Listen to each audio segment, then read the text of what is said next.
Bonjour à tous, c'est Pascal Achouza et c'est un énorme plaisir d'être avec vous aujourd'hui pour ce nouvel épisode de Kitabou, le podcast littéraire qui vous plonge dans l'univers du livre et de la création littéraire.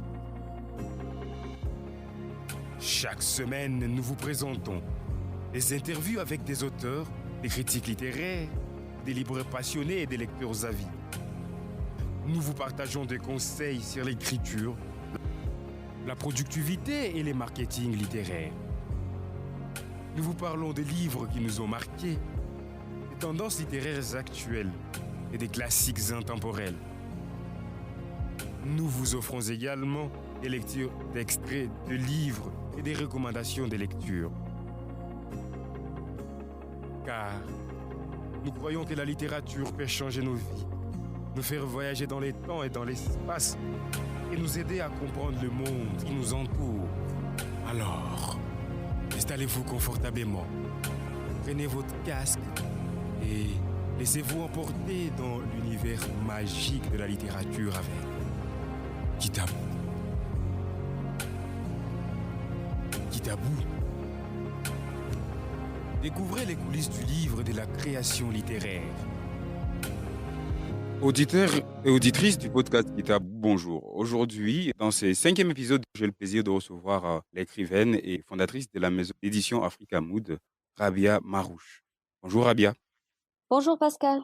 Alors merci déjà d'avoir accepté mon invitation. Nous allons à présent parler de vous et de votre engagement pour le monde du livre. Pouvez-vous d'abord nous parler de votre parcours et ce que vous faites ou ce qui vous a motivé à travailler, à œuvrer en fait dans le monde de l'édition? D'abord, merci beaucoup pour votre invitation pour parler de mes activités. Alors mon parcours, moi je suis littéraire. J'ai fait en fait des études de littérature. J'ai un doctorat en littérature française et comparée que j'ai eu en 2017 en France. J'ai enseigné ensuite dans les lycées et en France. Donc j'ai enseigné le français et la littérature française. Et puis j'ai commencé à partir de 2020 à m'intéresser au monde de l'édition. C'est à partir de ce moment que j'ai créé une collection pour la littérature panafricaine au Maroc, dans la maison d'édition La Croisée des Chemins à Casablanca. Donc la collection s'appelle Sembora. Et donc à l'époque, on avait commencé à travailler notamment avec des écrivains et des acteurs du monde culturel des Grands Lacs africains, à la fois le Rwanda, le Congo, le Burundi. Donc nous avons publié plusieurs livres, notamment le livre collectif Qu'est-ce que l'Afrique et des anthologies littéraires où on retrouve des textes de plusieurs personnes, plusieurs auteurs de 3 pays. Donc, c'est là que j'ai commencé mon aventure littéraire, éditoriale plutôt. Et donc mon projet a beaucoup évolué et j'ai pensé que je pouvais, après m'être installée au Maroc en 2022, à créer ma propre maison d'édition.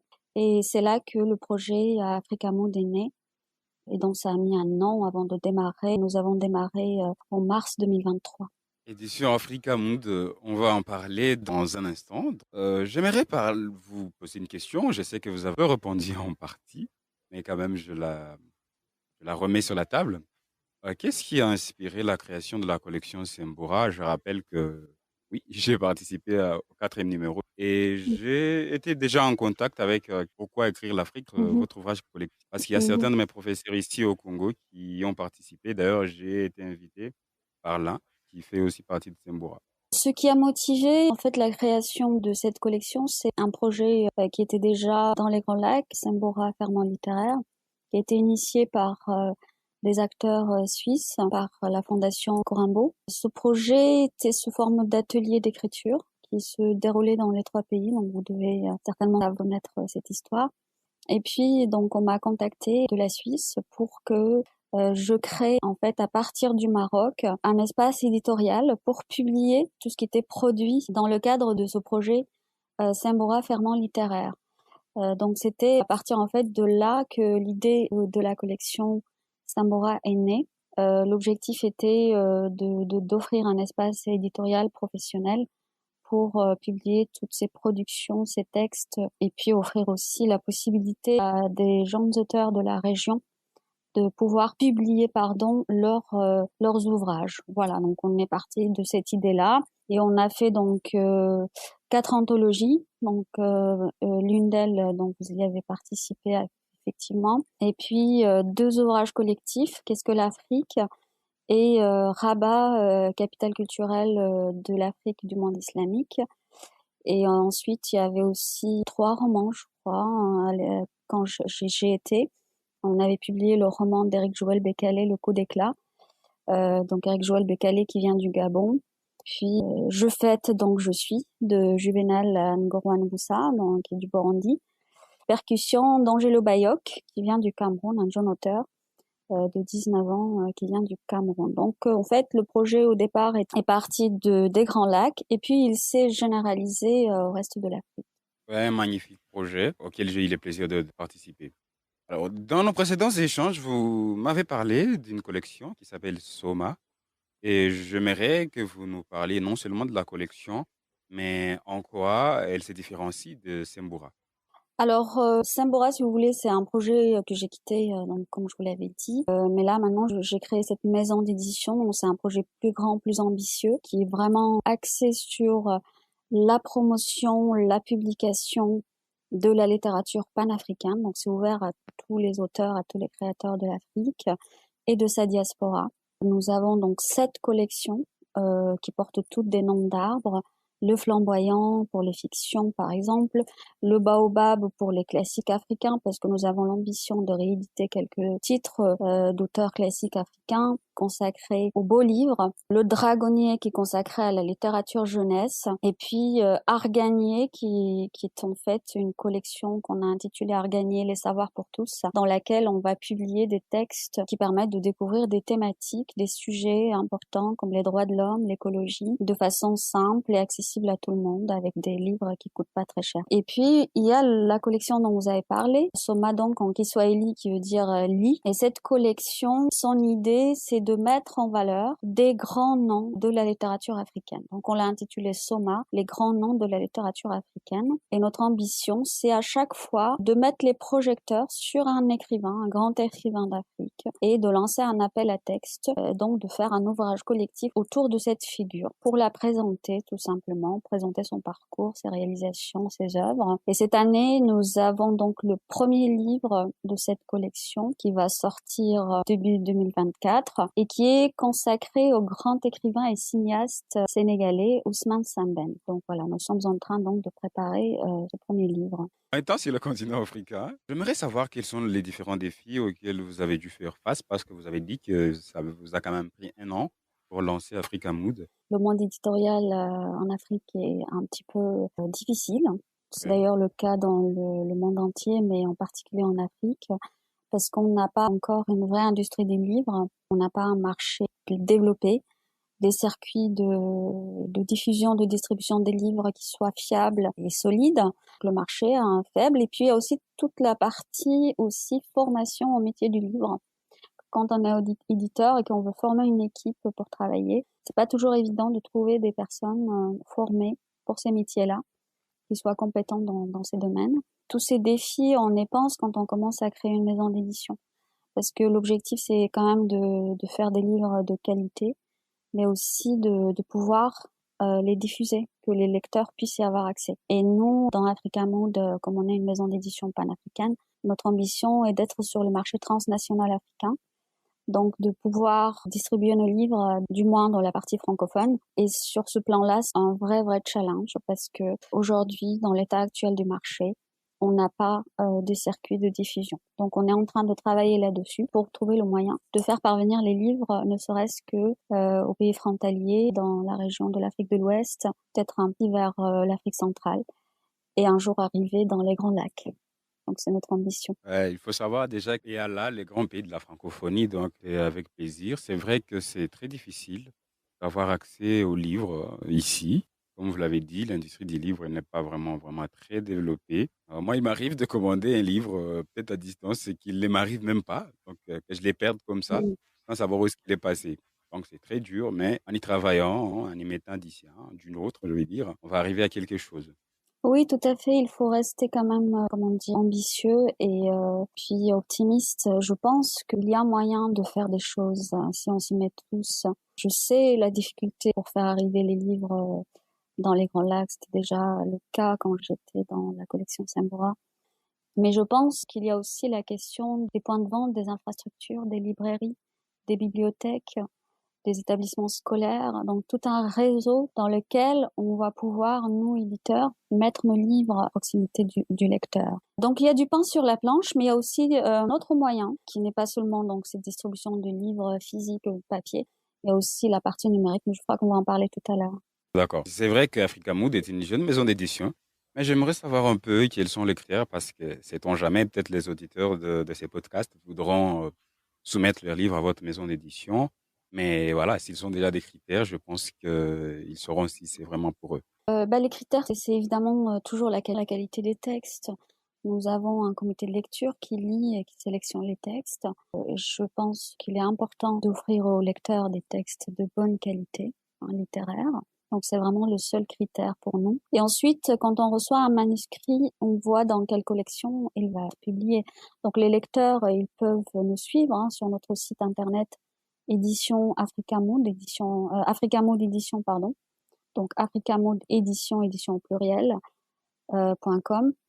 Là-dedans, donc on a notre ligne éditoriale, on l'explique, et puis on a aussi toutes les collections qu'on propose. Et je pense que chaque créateur, chaque écrivain, jeune écrivain, peut trouver sa place dans cet espace, à la fois pour ce qui est de la fiction, la poésie, le théâtre, le roman, la littérature jeunesse, les illustrateurs. Moi, j'attends aussi de découvrir nos talents d'illustrateurs en Afrique, on en a besoin, et aussi nos talents d'écrivains de littérature jeunesse. On attend de recevoir des manuscrits d'auteurs de littérature jeunesse. C'est vraiment quelque chose qui manque beaucoup. Et c'est un secteur qui est en grande demande, notamment pour les 0-3 ans et pour les 6-12 ans. Donc il y a un espace énorme à occuper. Et puis il y a aussi pour les chercheurs, les universitaires, toute la partie, les collections qui sont consacrées à la réflexion, au débat d'idées. Donc voilà, on a essayé de faire un large panel dans ces collections pour que tout le monde puisse s'y retrouver. On attend avec plaisir, évidemment, les manuscrits des créateurs, des jeunes créateurs.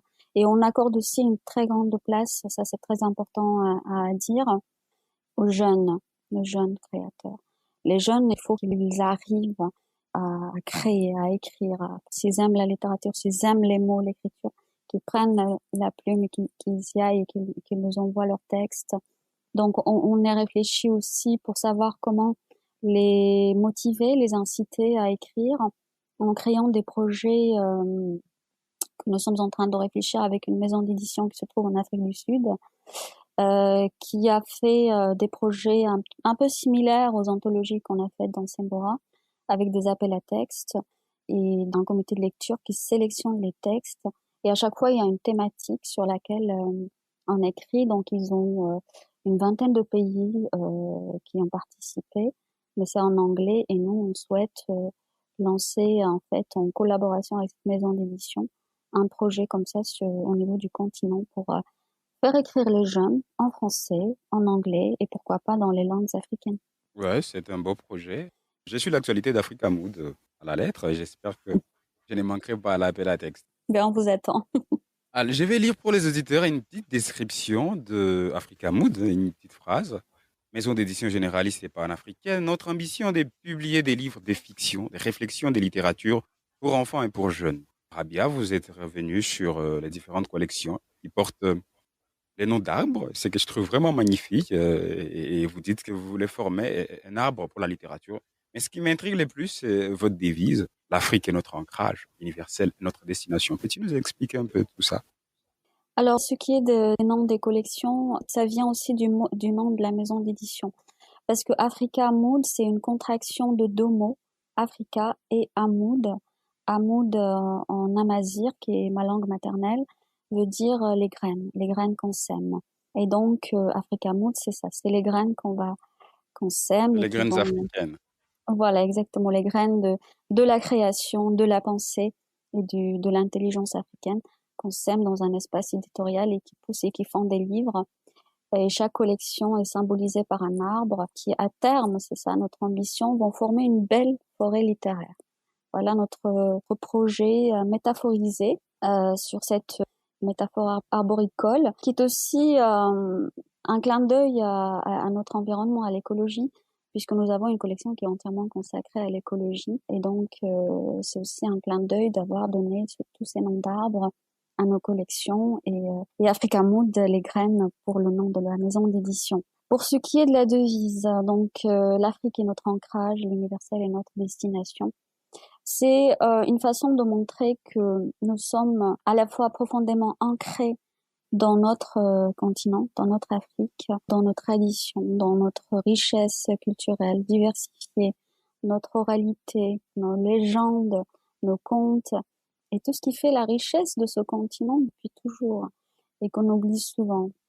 Donc nous sommes très attachés à tout ce patrimoine, à nos langues qui sont très nombreuses et diversifiées, mais nous sommes aussi ouverts sur le monde.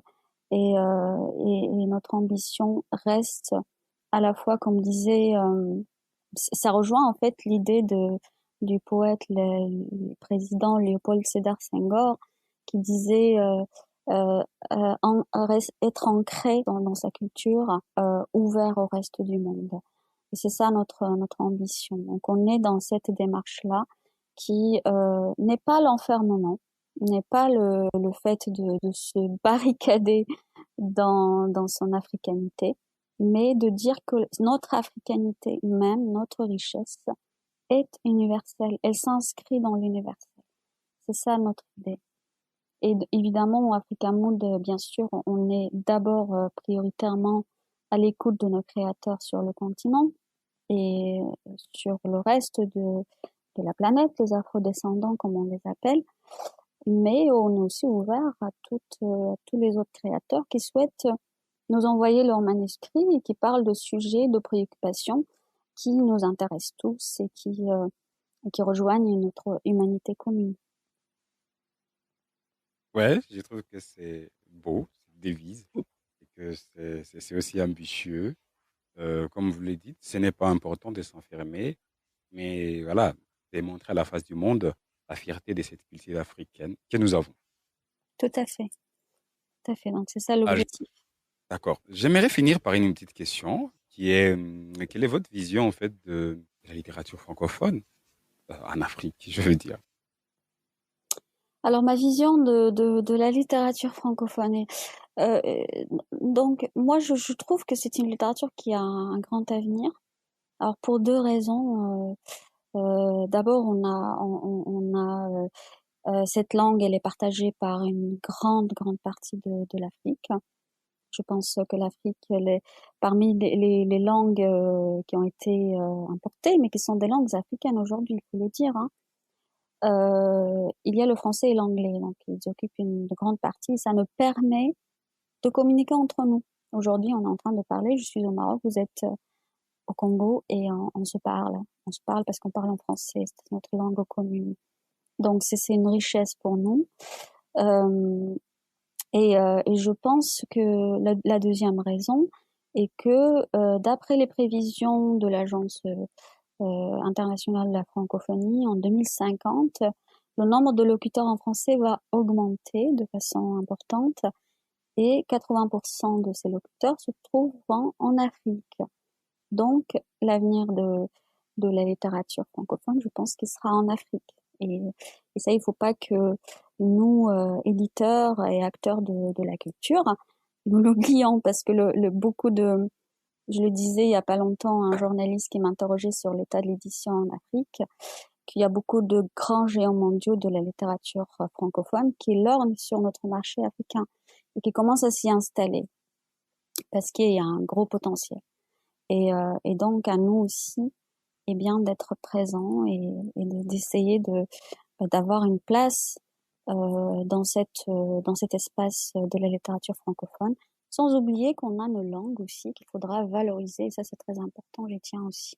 J'ai rejoint en fait votre avis. Je pense que la littérature francophone, surtout africaine d'expression française, si je puis dire, est en train de naître et de vibrer en tout cas, parce que voilà, si on voit le nombre des prix et des Africains qui concourent et qui sont souvent dans les grandes sélections, oh, il y a de l'espoir et nous sommes sûrs que voilà, ça ne va aller que vers les bons chemins.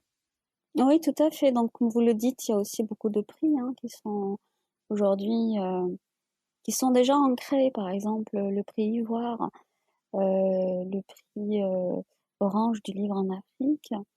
Et il y a beaucoup d'autres prix qui vont naître, d'autres qui commencent à se faire connaître. Et ça, c'est très important. Je pense qu'il n'y en a pas encore assez de ce prix-là, parce que ça aide beaucoup en fait, à jeter la lumière sur les livres et la lecture.